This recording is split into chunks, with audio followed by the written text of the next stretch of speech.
नमस्ते, मैं सुलता महाराणा।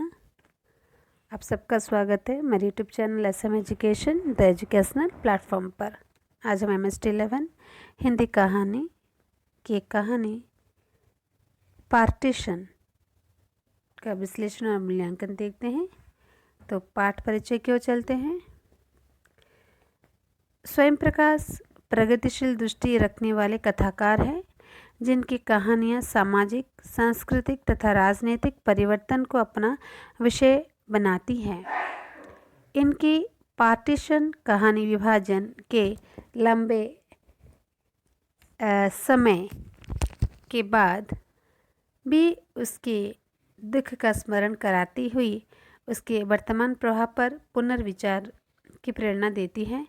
पार्टीशन कहानी कुर्बान भाई के माध्यम से उन राजनीतिक तथा सांस्कृतिक आशयों को खोजने का प्रयास है जो विभाजन की नवीन पृष्ठभूमि को तैयार करते हुए तथा उस विकलता को भी पाठ्य चेतना का भाग बनाते हैं जो ईमानदार लोगों के अंदर अभी भी शेष बची हुई है।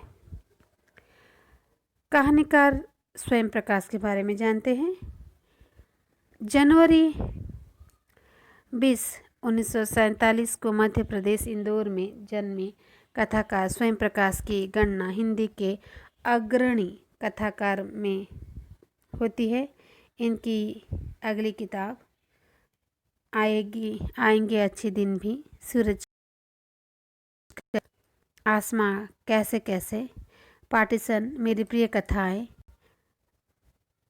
संधान, अगले जन्म, आधार चयन, उत्तर जीवन कथा, बीच में विनय, ईंधन, ज्योतिरथ के सारथी, स्वांत, दुखाए, एक कथाकार की नोटबुक, रंगशाला, मेघ दोपहर, दूसरा पहलू, हम सफ़रनामा, फिनिक्स, प्यारे भाई राम सहाय, हमारे विज्ञान रथ, सुनो कहानी, हिंदी की प्रगतिशील कहानियाँ, पंगु मस्तिष्क, अन्यूनता, लोकतांत्रिक विद्यालय, प्रकाशित रचनाएं तथा क्यों वसुधा जैसी महत्वपूर्ण पत्रिकाओं का संपादन भी आपने किया। स्वयं प्रकाश को उनके सम्मान, अलंकरण तथा पुरस्कार भी मिल चुके हैं। पार्टीशन पाठबोध और प्रक्रिया। पार्टीशन शीर्षक से स्पष्ट हो जाता है कि यह विभाजन को केंद्र में रखकर लिखी गई कहानी है। 1947 में देश विभाजन को आधार बनाकर हिंदी में अनेक कहानियाँ तथा उपन्यास लिखे गए जिनमें मोहन राकेश की मलबे का मालिक, भीष्म सहानी की और अमृतसर आ गया तथा सआदत हसन मंटो की टूबा टैक्सी जैसी कहानियाँ तथा यशपाल का झूठा सच, भीष्म सहानी का तमस, बदी उज़्मा का घाकों की वापसी जैसे उपन्यास हिंदी साहित्य प्रेमियों के मस्तिष्क में विभाजन की याद को ताज़ा कर देते हैं जो कि भारतीय उपमहाद्वीप की अब तक की सबसे बड़ी त्रासदी मानी जाती है। कथाकार स्वयं प्रकाश ने पार्टीशन कहानी में विभाजन को विषय वस्तु बनाते हुए भी इसको परिधि में समकालीन समय को जोड़कर देखा है। विभाजन भारतीय इतिहास का एक ऐसा तथ्य है जिसे झुठलाया नहीं जा सकता तथा इसकी त्रासदी में जो कुछ गंवाया गया है उसे वापस नहीं लाया जा सकता। किंतु 1947 के साथ ही विभाजन का बीत जाना सच नहीं है। यह विभाजन आज भी किसी न किसी रूप में देश में विद्यमान है जिसे स्वयं प्रकाश की कहानी पार्टीशन उजागर करने का प्रयास करती है। पार्टीशन कहानी की कथा वस्तु कुर्बान भाई के ईदगाह रखकर बुनी गई है, जिसका भरा पूरा समृद्ध परिवार देश विभाजन में तबाह हो गया और शेष बचे हुए को लेकर किसी तरह अपनी जान बचाकर उन्होंने टोंक में जीवन यापन शुरू किया और हिंदू मुसलमान के भेद से अलग रहकर मनुष्यता का आचरण किया।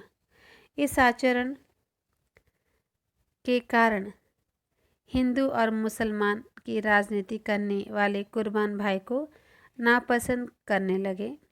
इस प्रक्रिया के दौरान एक दिन वह घटना घटती है जो विभाजन की सतत प्रक्रिया का उद्घाटन करती है। एक गाड़ीवान कुर्बान भाई की दुकान के चबूतरे पर अपनी गाड़ी को खड़ा कर देता है, जिससे उनकी दुकान छिप जाती है। कुर्बान भाई गाड़ीवान से गाड़ी को किनारे लगाने का आग्रह करते हैं, लेकिन उसके द्वारा दो को अनसुना कर देने की स्थिति में वे हार कर स्वयं ही गाड़ी को किनारे करने की कोशिश करते हैं, तो गाड़ी वाला उनका चश्मा नोचकर उनसे धक्का मुक्की करने लगता है। ठीक इसी समय कोर्ट से लौटते हुए वकील उकचंद गाड़ीवान से मामले की पूछताछ करते हैं, तो गाड़ीवान कहता है कि कुर्बान मियाँ उसे मार रहा है। इस घटना से कुर्बान भाई को गहरा सदमा लगता है और बात को गहराई तक समझते हुए वही ज़मीन पर सिर पकड़कर बैठ गए और बरसों से जमी रुलाई एक साथ फूट पड़ने के लिए जोर मारने लगी। बरसों से तिल तिल मरकर उन्होंने जो प्रतिष्ठा, सम्मान, प्यार अर्जित किया था वो एक फूंक में उड़ गया। मन को सांत्वना दी कि गाड़ीवान एक जाहिल आदमी था। उसने उन्हें कुर्बान भाई के स्थान पर मियाँ कहकर गलत आरोप लगाया, किंतु इसके विपरीत वे स्वयं को ही जाहिल मानने लगे, जो विभाजन के बाद भी पाकिस्तान न जाकर यहीं भारत में रह गए। भारत में रहते हुए उन्होंने हिंदुओं में निभने की कोशिश में शक सुबह की बर्छियों के छेदन को सहन किया तथा मुसलमानों में खपने की कोशिश में लीगियों के धार्मिक उन्माद का जवाब देते हुए टुक टुक हो गए थे। कुर्बान था कि कभी मैं पल भर में कुर्बान भाई से मियाँ हो जाऊंगा। वास्तव में यह पूरा प्रसंग सांस्कृतिक स्खलन का है, जहाँ भारतीय संस्कृति में एकता और समरसता के सांस्कृतिक विद्यमान है और कहानी में गाड़ीवान उस मानसिकता का प्रतीक है जो धार्मिक विभाजन को सबसे बड़ा मूल्य मानती है, जहाँ वह धर्म के उस मूल्य प्रस्ताव जाती है जिसके अनुसार धर्म मुक्ति का साधन है। इस कहानी में कुर्बान भाई आहत होने के साथ साथ एक सीमा तक भयभीत भी है, इसीलिए उनकी प्रतिक्रिया में स्वाभाविक विचलन है।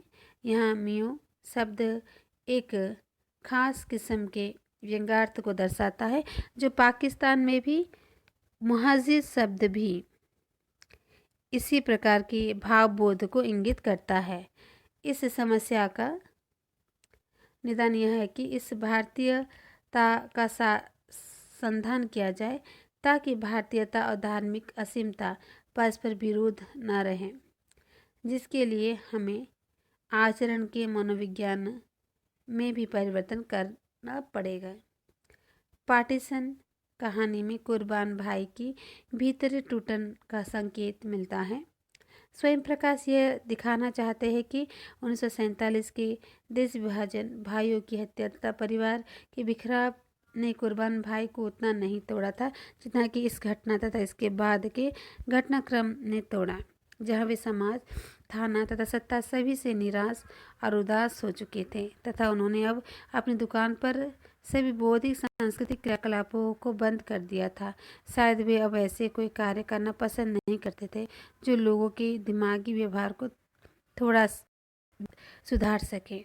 कथाकार ने कहानी के अंत को सांकेतिक रूप में दर्शाया है, जहाँ कुर्बान भाई तलीफ भाई के साथ शुक्रवार के दिन ताला लगाकर टोपी पहने हुए मस्जिद की ओर आ जाते हैं तथा इससे पूर्व वे एक दिन किसी से कह रहे थे कि आप क्या खाक हिस्ट्री पढ़ाते हैं, कह रहे हैं पार्टीशन हुआ था नहीं, हो रहा है, जारी है, और मुझे देखते ही चुप होकर काम में चले गए। स्वयं प्रकाश खुद भी यह मानते हैं कि कहानी का अंत अच्छा नहीं है, क्योंकि इस कहानी का अंत करते समय रचनाकार ने किसी का आश्रय नहीं लिया। कुर्बान भाई के आचरण में आया परिवर्तन कोई अस्वाभाविक घटना नहीं है, क्योंकि इस प्रकार की घटनाएं पूरी दुनिया में अल्पसंख्यक समुदाय के मध्य घटती रहती हैं, जिसकी प्रक्रिया में साधारण आदमी अपनी सुरक्षा तथा नेतृत्व का आकांक्षी सत्ता का मार्ग खोजता है। शायद इस प्रक्रिया में कुर्बान भाई ने अपनी सुरक्षा सहित अपने घायल हृदय के लिए दवा भी खोजी हो, किंतु कुर्बान भाई की बौद्धिक और सांस्कृतिक चेतना को जो संकेत कहानी में दिए गए, वे पाठकों को उनके चरित्र के इस प्रकार के समर्पण से अचंभित अवश्य करते हैं, क्योंकि इस प्रकार का समर्पण सपनों की मृत्यु है। वास्तविक तो यह है कि विभाजन आज भी निरंतर जारी है, जो एक तरफ धर्म और जातियों के मध्य गहराई तक समा रहा है, तो दूसरी ओर साम्राज्यवाद धनी और गरीब के बीच विभाजन को बढ़ाता जा रहा है, जिससे विभाजन एक स्थायी प्रक्रिया के रूप में उभर कर सामने आता है। पार्टीशन की भाषा और शैली। पार्टीशन कहानी के अंत में यद्यपि कथाकार की हड़बड़ी दिखाई देती है, जिस कहानी की कमजोरी भी माना गया है, किंतु इसके बावजूद भी अतिरिक्त विवरणों के अभाव में यह कहानी अधिक सघन है, जिसमें इसके अंत को सांकेतिक मानकर महत्वपूर्ण भी कहा जा सकता है। पार्टीशन कहानी का अंत पूर्व निर्धारित नहीं लगता है, किंतु इसके संस्मरणात्मक शैली कहानियों में खतरे का संकेत देती है। स्वयं प्रकाश की यह कहानी अतीत और वर्तमान के मध्य निरंतर आवाजाही करते हुए अपना मंतव्य भी उजागर करती चलती है, जो कि इस कहानी की